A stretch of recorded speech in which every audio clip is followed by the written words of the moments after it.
안녕하세요. 지금 서울교육에서 학부모 편집위원으로 활동하고 있는 김지영입니다. 그동안 매달 교육청의 정책들과 서울교육의 이모저모를 담아온 지금 서울교육을 앞으로는 오프라인 소식지뿐 아니라 온라인 웹진으로도 만나보실 수 있습니다. 그리고 지금 이 코너는요, 서울교육에서 중요한 역할을 하고 있는 다양한 분들을 만나보는 순서인데요. 오늘은 서울교육의 수장인 조희연 교육감님을 만나보겠습니다. 그리고 오늘 교육감님을 인터뷰하기 위해서 저뿐 아니라 학생과 교사, 또 학부모, 시민 등 다양한 분들이 이 자리에 함께 나와 계십니다. 안녕하세요. 네, 안녕하세요. 반갑습니다. 네, 교육감님 지금 여기 나오신 분들과 그리고 또 지금 시청하고 계신 분들께 간단한 인사 말씀 부탁드리겠습니다. 안녕하세요. 조희연 교육감입니다. 예, 오늘 이렇게 서울교육의 여러 현안들을 가지고 선생님들하고 또 학생들, 또 학부모님, 또 일반 시민까지 이렇게 전부 함께 모여서 논할 수 있게 되어서 기쁩니다. 오늘 좀 즐거운 시간이 됐으면 좋겠습니다. 우리 질문을 우리 최태성 선생님이 먼저 해주시면 좋겠습니다. 일단 뭐 2016년도 교육 이슈가 굉장히 많이 있는데 막판에 또 큰 교육 이슈가 하나 빵 터지는 바람에 지금 막 시끌시끌한데요. 뭐니 해도 이 국정교과서 문제, 교육감도 지금 뭐 신문에 굉장히 많이 나오시더라고요. 근데 일단 지금 이게 어떻게 갈지, 어느 방향으로 갈지 지금 종잡을 수 없는 그런 상황이라서 굉장히 혼란스러운. 특히 학교 현장 같은 경우는 지금 벌써 이제 3월이면 벌써 신학기 들어가야 되고 교과서 지금 선정을 해야 되는 상황인데 뭐 정치권이건 또 교육계건 어떻게 로드맵이 지금 없는 상황이잖아요 지금요. 뭐 혹자들은 뭐 2018년도 뭐 국정과 거민정이 뭐 혼용될 것이다.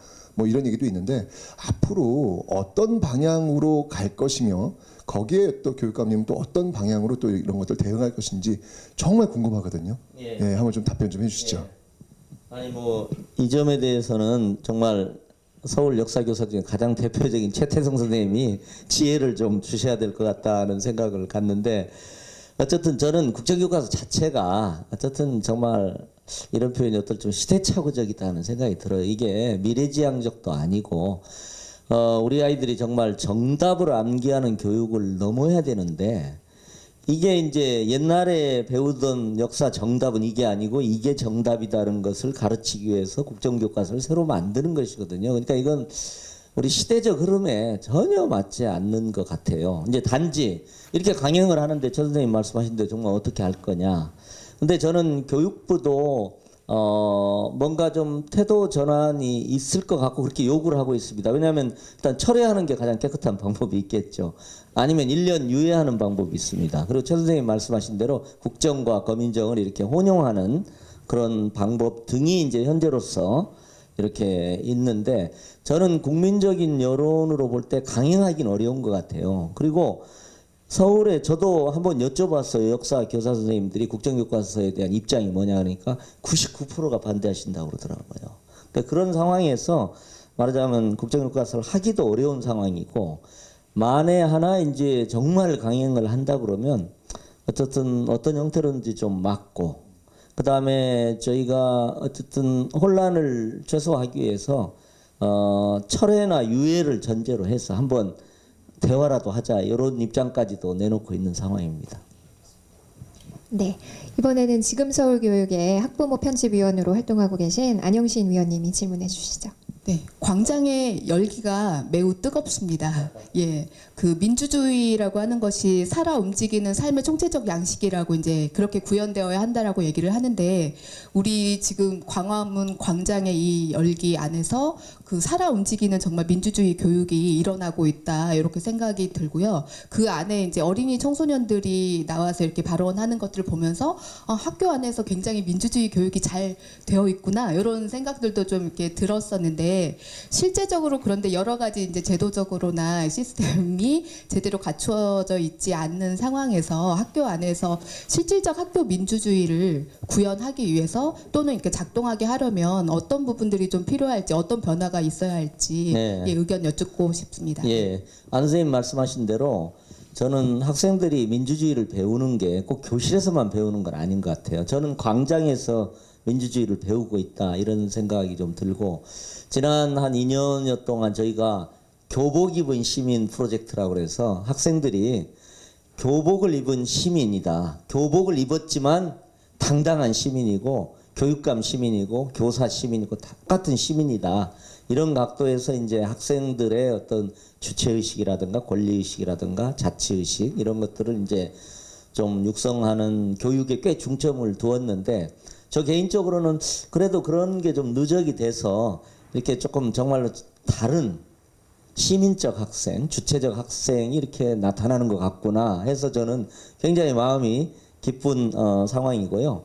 기본적으로는 저희는 이렇게 기존의 학교가 권위주의적 문화가 굉장히 강하거든요. 그래서 권위주의적인 학교가 있습니다. 근데 기존의 권위주의적인 학교에서는 어떻게 보면은 학교를 운영하시는 분의 그다음에 이제 교장 선생님 위에는 교육감이 있고 이렇게 있는 거죠. 그다음 교육부가 있고 교육부 장관이 있고 이렇게 수직적으로 위계화된 상황에서 관리자가 의사결정을 다 하는. 사실 기업도 마찬가지죠. 황제경영이라는 것은 그냥 오너가 다 한다는 얘기잖아요. 그래서 이제 그런 의미에서 보면 여러 주체들이 함께 토의하고 협력하고 공동으로 결정하고 하는 이제 이런 것들이 저는 굉장히 중요하다. 그런 게 학교 민주주의다. 이렇게 생각을 해서 저희가 학부모님들이 학교에 주체적으로 참여하기 위해서 학부모 조례도 만들었잖아요. 그리고 학생들에 대해서는 이제 교복 입은 시민해서 당신들이 주인입니다. 학생들이 주인입니다. 학생들은 꼭 배우는 사람만 아닙니다. 이제 이렇게 저희가 하고 이제 이렇게 각 주체들이 정말 자기 목소리, 자기 발언을 갖고 당당해질 때 저는 학교 민주주의가 좀 실현되지 않을까 이런 생각을 갖고 있습니다. 네. 다음 질문 기회는 다시 선생님에게 한번 드려보겠습니다. 한성여중에서 수학교사로 재직하고 계신 윤상혁 선생님 질문해 주시죠. 교육감님 공약 중에서 질문이 있는 교실 그리고 이제 일반고 전성시대 가장 기억에 남습니다.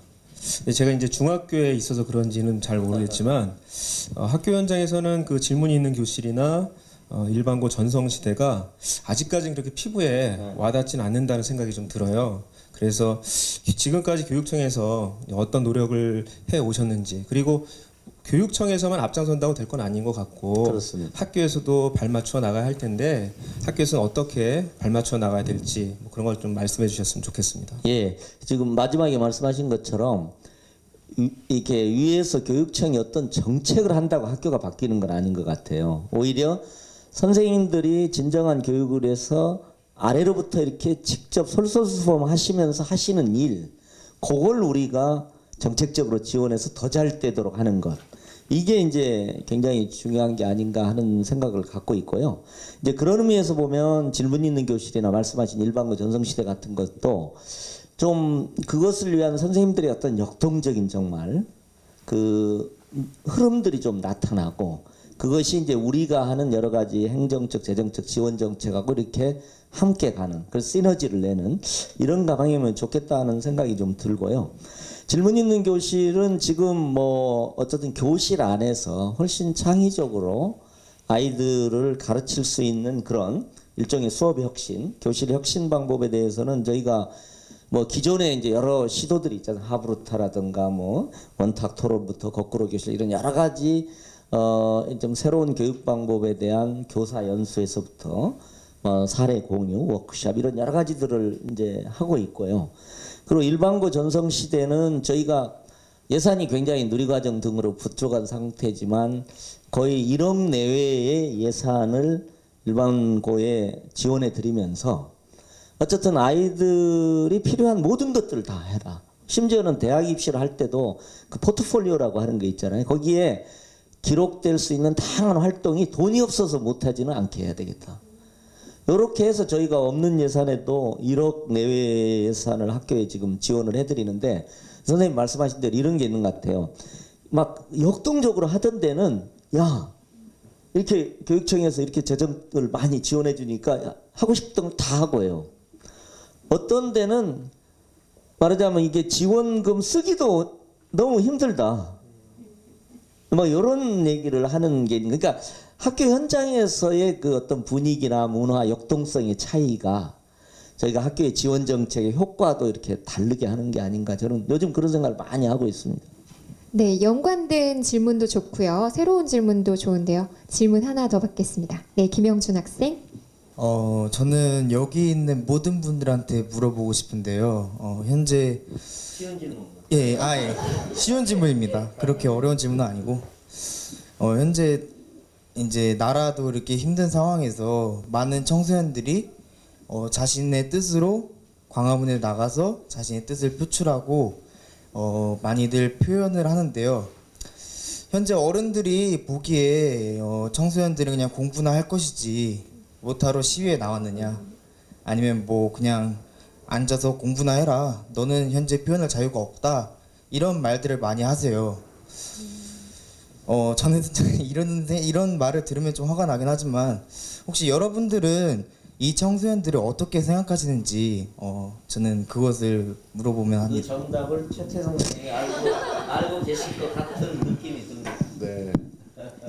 뭐 제가 좀 역사적으로 좀 이렇게 말씀을 드리면 사실은 그래요. 요즘 이렇게 많이 보면서 이렇게 어른들의 어떤 시선 중에 일부는 학생들이 지금 공부할 시간인데, 공부를 해야 되는 나이인데 지금 나와서 지금 되게 뭐 하는 걸까?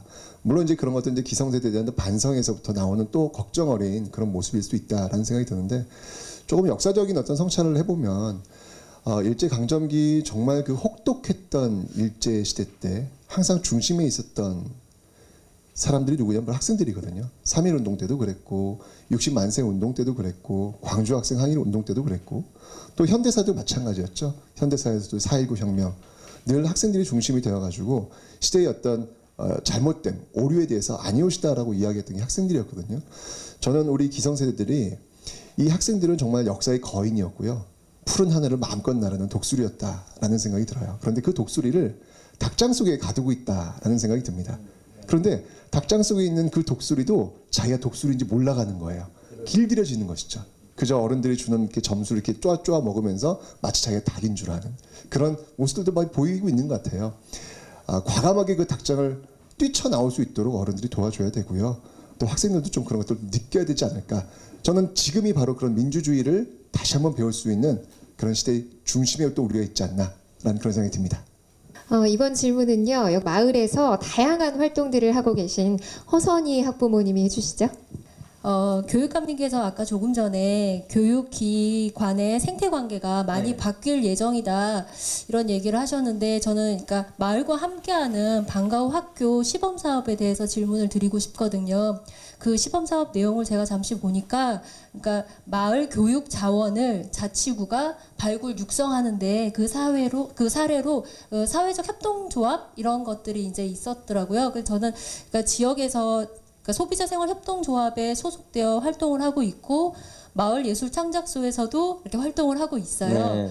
그리고 청소년 쉼터도 있고, 그러니까 여러 가지가 지역에 있는데, 그러니까 물론 지금 마을예술 창작소가 학교로 들어가는 사례도 조금씩 있긴 있지만 일반 학교에서는 아직 먼 이야기거든요. 네. 그래서 이렇게 마을과 학교가 이렇게 함께할 수 있는 그런 부분들이 앞으로 어떻게 지금 고민되고 변화될지 궁금합니다. 저희가 이제 마을과 함께하는 방과후 학교를 그런 큰 방향으로 저희가 여러 지금 노력을 하고 있고요. 지난번에는 이제 지자체하고 8개 지자체하고 이제 협의해서 지금 학교가 사실 담당하는 그 방과후 학교가 이제 교과 과목을 중심으로 이루어지는 게 있고 또 비교과가 있지 않습니까? 그러니까 사실은 교과는 뭐 어쩔 수는 선생님들이 아마 상당 부분 하실 수밖에 없는 부분이 있는데, 비교과는 사실은 마을 지역사회가 담당할 수 있는 지점이 있거든. 그러면 학교의 부담도 좀 덜고 선생님들도 부담도 덜고, 그래서 선생님들도 그걸 원하시고, 그래서 이제 그런 방향에서, 근데 이제 이게 가지하는 길이기 때문에 이제 더구나 또 이게 교육이기 때문에 어떤 질 관리 같은 게 필요하고 엄격성이 또 필요해요. 그래서 이제 안 해본 일이기 때문에 이제 저희가 구청들하고 MOU를 맺어서 이제 서서히 준비를 하고 조금 표준적인 모델도 만들어 가고 이제 그런 노력을 이제 하고 있고요. 그런 면에서는 지금 허 선생님이 참여하시고 있는 여러 마을 기관들이, 마을 교육 기관들이 이제 어쨌든 질 높은, 그리고 학교와 협력하는 그런 방과후 특히 비교과 활동을 많이 담당해 주시면은 사실 이제 그게 좋은 거죠. 그래서 지금은 이제 초기 단계이기 때문에 초기단기 때문에 아무래도 조금 마을과 함께하는 방과학교 모델이 조금 잘 안착이 되어 가지 않을까 이렇게 좀 시행착오를 하면서 저는 이제 그렇게 기대를 하고 있습니다. 예, 지금 서울교육이 만난 사람 지금까지 조희연 교육감님을 모시고 또 우리 학생, 교사, 학부모, 시민분들과 함께 서울교육에 대한 교육감님의 생각을 들어봤습니다. 교육감님 모쪼록 남은 임기 동안 우리 학생들뿐 아니라 여기 계신 우리 시민분들 또 교사, 학부모님들도 행복 지수가 이렇게 쑥 올라갈 수 있도록 교육감님과 또 서울교육에서 힘써 주시기를 당부드리겠습니다. 또 시청하시는 분들도요, 우리 서울교육에 더 많은 관심과 응원을 늘 보내주시길 부탁드리고요. 우리 교육감님께 응원의 박수 한번 드리면서 마무리하겠습니다. 고맙습니다.